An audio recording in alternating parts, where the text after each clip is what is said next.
not easy. A few weekends ago, I had someone ask me a question because they were like, they went to church and they're kind of exploring and trying to understand what Christianity is all about.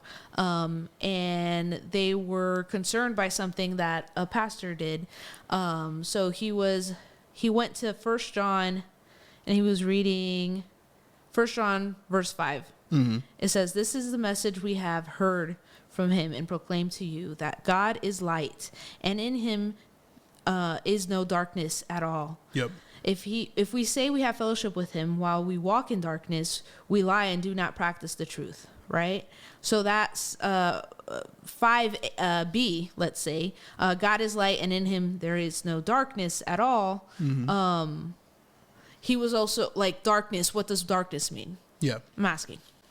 Darkness, it depends on the context. I mean, for sure, darkness, I mean, just means without light, right? But in the terms of that John's using it, which he uses it in the gospel as well, if it's the same writer, some people believe it's John the Elder who wrote this, not John the apostle. But oftentimes in the book of John, in the gospel of John, we see him using it as kind of a term for Jesus, a term for good, a term for Darkness? Sorry, I was thinking the opposite. Sorry. Light. Light is like that. Yeah. Darkness is like a term for evil, or a term for Satan, or a term for demons, anything that's against God, right? Sin. Yeah, sin in general, anything that's against God, yeah. Yeah. So what the pastor did, which maybe he should have explained it a little further, was he said, in him there is no sexual immorality. In him there is no and it's more the second part. If we say we have fellowship with him while we walk in darkness, if we say we have fellowship with him while we walk in sexual immorality, while we walk in, what was the second thing? Drunkenness. So he did that, but he didn't fully explain it. So for a new believer, I understand why they were like, hey, that's not in my Bible. Why did he say this? So he's saying the sentence and ending it with darkness, but then he's switching it to these other sins or other things, like specific things, rather than an overarching darkness. Exactly. Right? And he's not saying this is what the scriptures say, but he's using it as an example. Exactly. Okay. Exactly. So overall, I thought the sermon was great. Yeah. I thought the sermon was something that the person I'm speaking about like needed to hear. And was like, I was praying about it for them to understand. But yeah, so what do you think about that specifically? Yeah, I mean, obviously we use these metaphors or different things to kind of explain Christianity in general, and so I don't think it's a bad thing. Yeah, I mean, I think it goes along well with your verse in that, you know, like, as long as Christ is crucified. Yeah, and I wouldn't even say that's an error. No, I think that's an all. explanation more than anything. I agree. Yeah. But this verse excites me because maybe not excites me, it makes me more sad, because as I said, and I feel like I'm beating a dead horse sometimes because I bring this up a lot, is we see people who they're saying they're living in fellowship and yet they're living in darkness, you know? Absolutely. And then, so there's that light. We lie and do not practice the truth. If you're saying that you're living, if we say we have fellowship with him while we are in darkness, we lie and do not practice the truth. You know, like, it's so clear. It's black and white there, you know? Yeah. So it's a heavy burden. And like, how do you correct people? You know what I mean? Yeah, correction. So obviously there's a few different verses that we talk about this. We talk about Matthew 18 quite a bit. Church discipline is different than, like, I don't know, you can't really discipline the world. Like, we talked about this previously, but like, you know, who am I to judge the world? Like, if I were to do that, I wouldn't have time to do anything else, right? Yeah. Like, I would have to be doing that for the rest of my days. Anybody that I couldn't go anywhere in the world, right?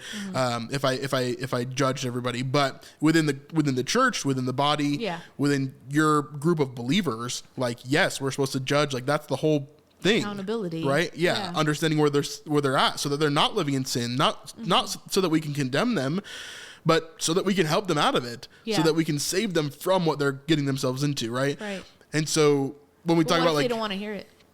Well, right. Then they've signed up for a group that they don't want to be part of, you know, like that's. But what if they're like, they know this stuff, but then sin creeps in and it's baby step after baby step after baby step. Yeah. Right? But that doesn't happen when you're in a true group of believers that's going to keep you accountable. Yeah. Like the difference is like, there is in order for you to walk into sin like that, right? Mm-hmm. You need to not have any safety nets. Not that you won't sin. Like all of us are going to sin, right? Yeah. All of us are going to mess up at some point, no matter how small, no matter whatever it is, right? Mm-hmm. We're going to get better at it over time. Mm-hmm. When I say all of us are going to sin, it's not a freedom to go like and do whatever you want, right? Yeah.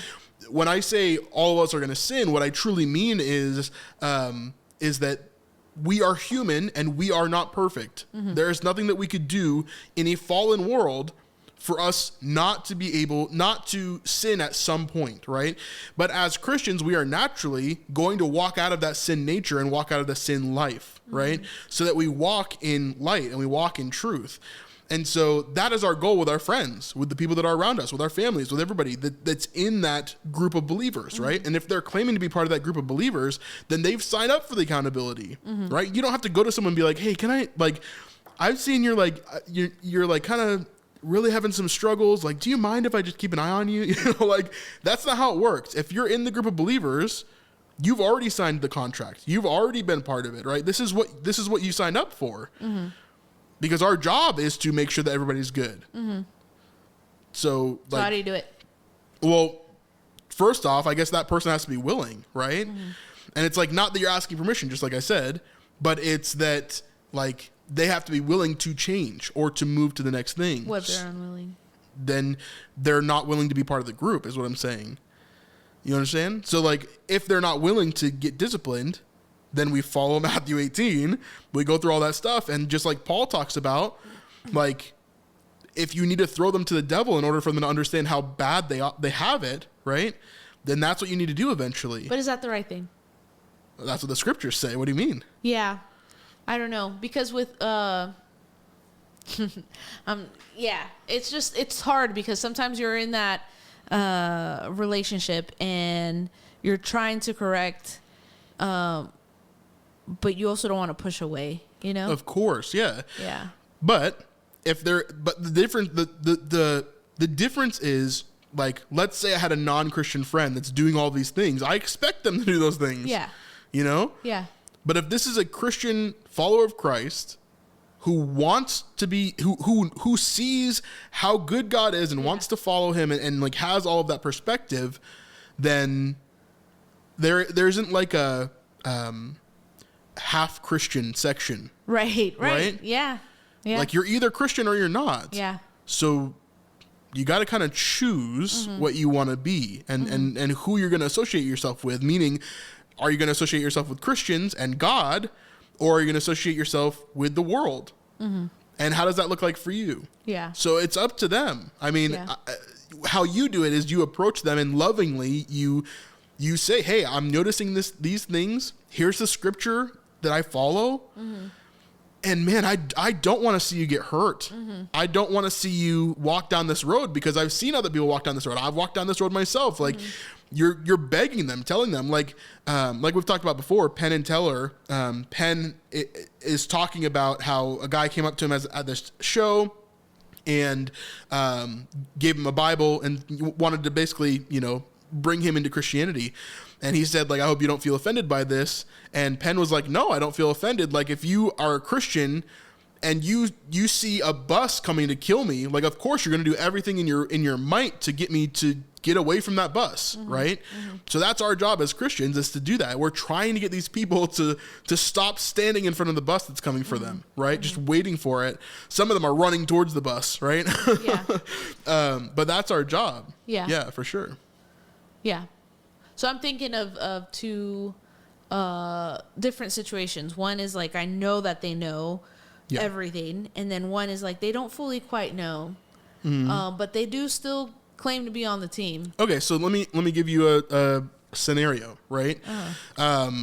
So there's a Christian who just became a Christian maybe like a month ago, but is addicted to heroin, right?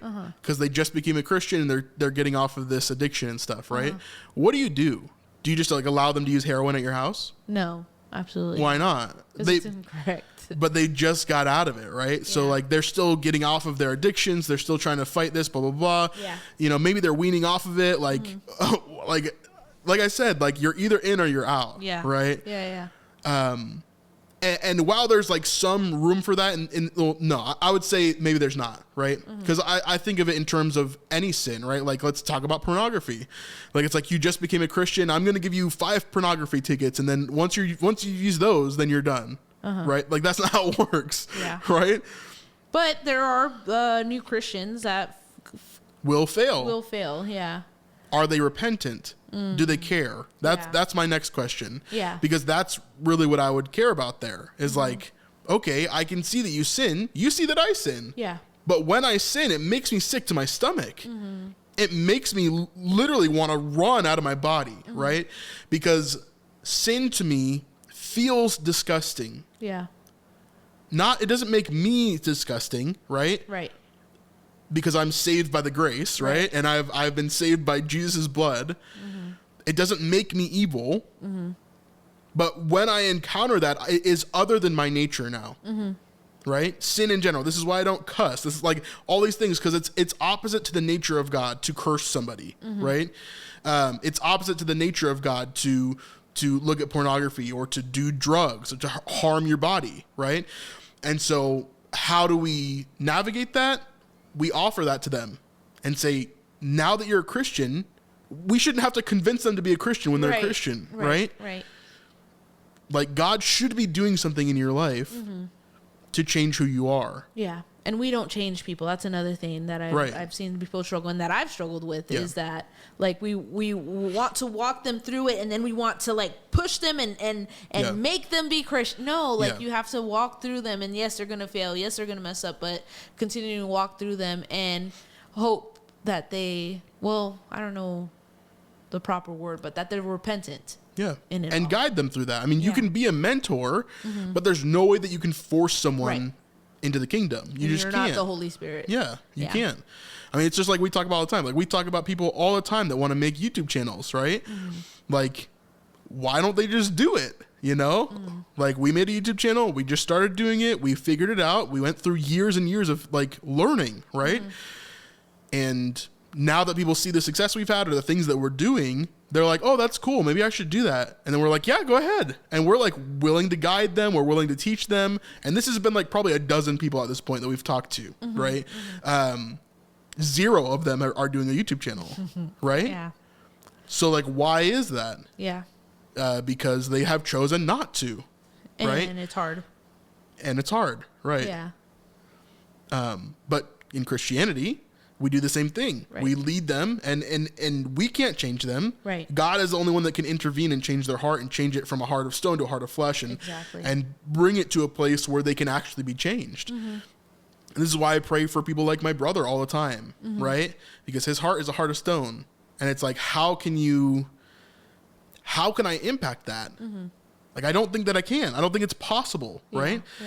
So I ask God to make his heart a heart of flesh, something that can be changed, something that can be molded into what God wants him to be, right? Because I would love to see that. I would love to see that, right? Yeah. And it's the same thing with this other person. We want them to see that truth of who God is and not just a fad, not just something they think they need to do, not something that they think is going to impress the people around them, but understand God in his reality, right?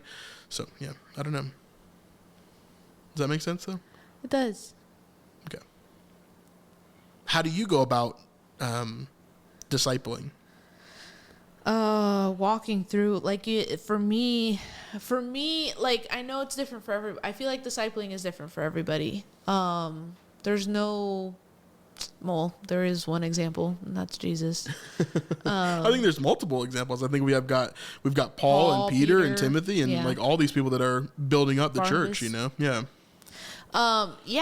But for me, I like to build the relationship,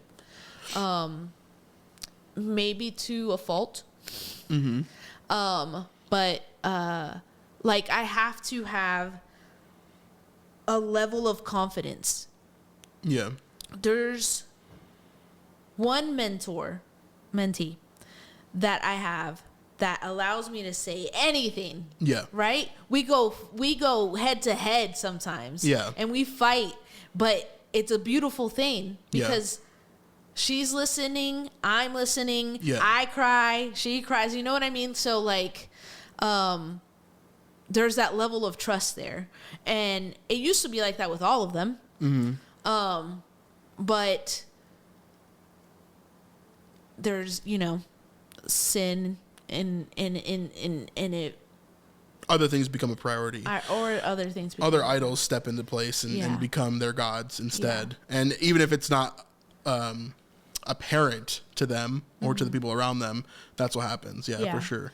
And it becomes hard. It becomes hard because they don't fully want to hear it. They still want that relationship, and they still want the love and the discipleship, but it does become hard because it's like, but on my terms. Yeah. Right. Exactly. Yeah. Anyway, I think you're great at discipling people for sure, and you've seen the growth in those people that want to move forward, and so it's definitely worth it. And so don't get discouraged when you do have a situation like something else where people just deny what the truth that you're giving them. You can lead a horse to water, but you can't make it drink, right? It's the same thing. God's the only one that can shove their face in the water and force them, like Paul. And he's not even forcing them. He's still giving him the option, but he's showing him something to help him get there. If you want to check out this full episode, you can do that on patreon.com/thesnipelife. This is the best way to help us to support what we're doing here on the Better Not Easy channel. Thank you very much. Just remember that following Jesus is better not easy.